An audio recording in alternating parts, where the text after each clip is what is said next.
नमः सरस्वती नमस्तुभ्यं वरदे कामरूपिणी विद्यारंभम करिष्यामि सिद्धिर्भवतु मे सदा। शिव शक्ति को कोटि कोटि प्रणाम।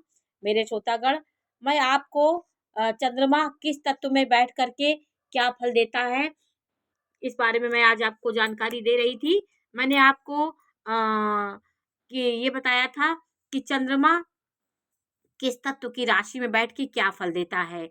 तो इसी क्रम में मैं आपको और चंद्रमा के बारे में जानकारी दी थी कि किस तत्व में बैठ के क्या करता है। जलचर राशियों के में बैठ करके चंद्रमा क्या देता है। देखिए, जलचर राशियां जो होती हैं 4, 8, 12 होती हैं, उसमें चंद्रमा बहुत शीतल हो जाता है।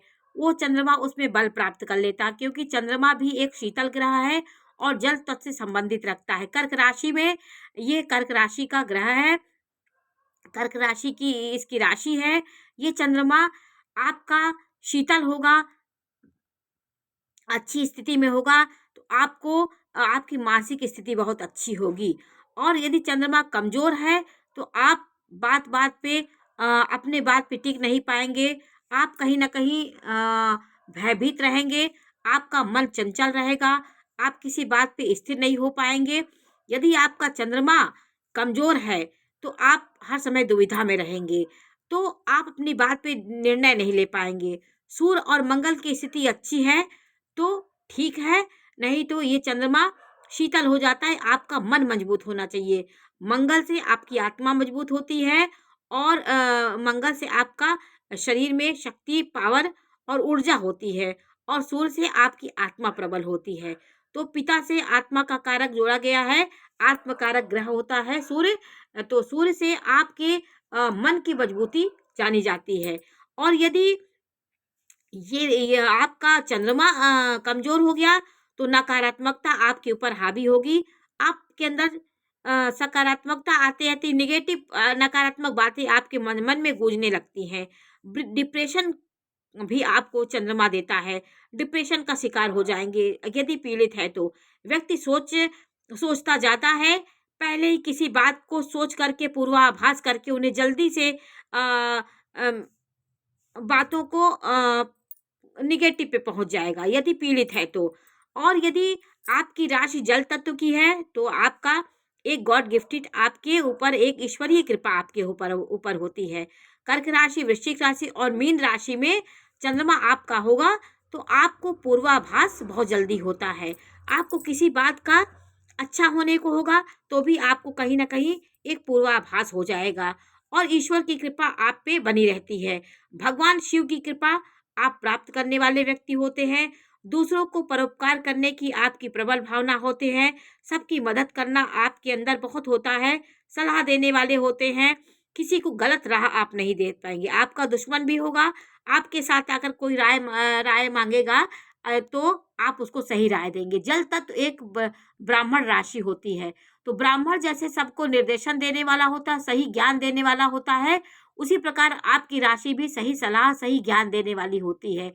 जलचर राशियां जो होती हैं 4, 8, 12, वो ब्राह्मण राशियां होती हैं। वो व्यक्ति को ब्राह्मणत्व की ओर ले जाती हैं। सही ज्ञान, सही निर्देश समाज को प्रेरित करने का काम करती हैं। तो ये व्यक्ति को कहीं ना कहीं बहुत अच्छे स्वभाव का व्यक्ति बना देती। कोमलता आपके अंदर बहुत होगी। नवमांश में चंद्रमा बुध की राशि में है तो आप सज्जन व्यक्ति होंगे। आपका यहाँ पे चंद्रमा किसी राशि में हो, लेकिन आपकी नवमांश कुंडली अगर हम देखते हैं उसमें चंद्रमा आपका बुध की राशि में हो तो आपका स्वभाव बहुत ही निर्मल, बहुत ही सज्जन व्यक्ति आप होंगे। आपके स्वभाव में कभी किसी प्रकार का भेदभाव नहीं होगा। ईमानदार होंगे, सबको, सबके मन को जीतने वाले होंगे। समाज में एक अलग पहचान बनाने वाले व्यक्ति हो। बुद्धिमान, ज्ञान के मामले में आप सबसे आगे होंगे, भाग्यशाली होंगे। किसी के काम आप अच्छा काम करने के लिए सदैव आप उसके सामने खड़े रहेंगे। यदि चंद्रमा कमजोर है, पक्ष बल में कमजोर है, तो आप हर समय मानसिक कमजोरी आपको बनी रहती है। चंद्रमा आपका पक्ष बल में बली होना चाहिए, तो आपकी ये सब बातें आपके मन में स्थिरता होगी, आप सही निर्णय ले पाएंगे। तो आपका चंद्रमा आपको देखना होगा कि शुक्ल पक्ष के चंद्रमा आपका अमावस के बाद वो पंचमी तिथि जब तक रहती तब तक चंद्रमा आपका मजबूत होता है। तो ये सब चीजें आप देख करके चंद्रमा का निष्कर्ष निकाल सकते हैं। दशम भाव में चंद्रमा है, पूर्णिमा के आसपास का चंद्रमा है, तो पक्ष बल में वो मजबूत होगा। तो मजबूत चंद्रमा जो होता है वो पाप प्रभाव में ना हो तो व्यक्ति बहुत मजबूत मस्तिष्क का होता है। कोई निर्णय लेके उसको पूरा निभाने की कोशिश करता है, दिमाग से वो मजबूत होता है। अष्टम भाव में यदि आपका चंद्रमा है, अष्टम भाव में है, नीच का है, तो आपको व्यक्ति के पीड़ित आपका स्वास्थ्य हर समय खराब रहेगा। आप पानी में डूबने का आपको भय हो सकता है, पानी से आपको भयभीत होंगे, पानी को देख के आपको भय लगेगा और जल स्रोतों से आप दूर रहें, तो आपके लिए अच्छा होगा।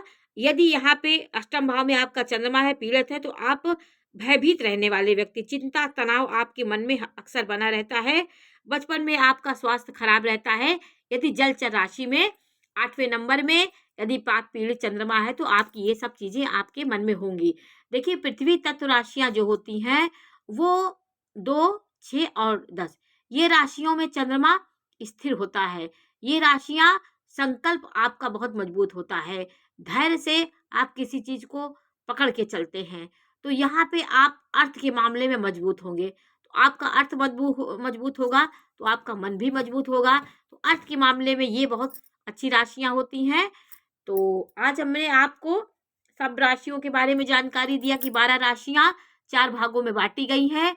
पृथ्वी तत्व राशियां जो होती हैं वो वो वैश्य राशियां होती हैं, और अग्नि तत्व राशियां जो होती हैं 1, 5, 9, ये राशियां क्षत्रिय राशियां होती हैं, और वायु तत्व राशियां वो शूद्र राशियां होती हैं, और जल तत्व राशियां ब्राह्मण राशियां होती हैं।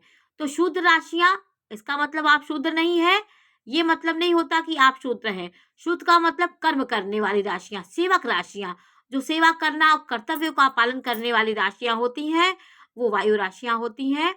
तो कौन सी राशियां क्या निर्देश करती धरती पे, कैसे कैसे हर प्राणी हर तरह के काम कर रहे हैं, वो आपके तत्व से निर्भर होता है। आपका तत्व आपके संस्कार को बताता है। तो आज मैंने आपको इसके बारे में जानकारी दी। नमस्कार।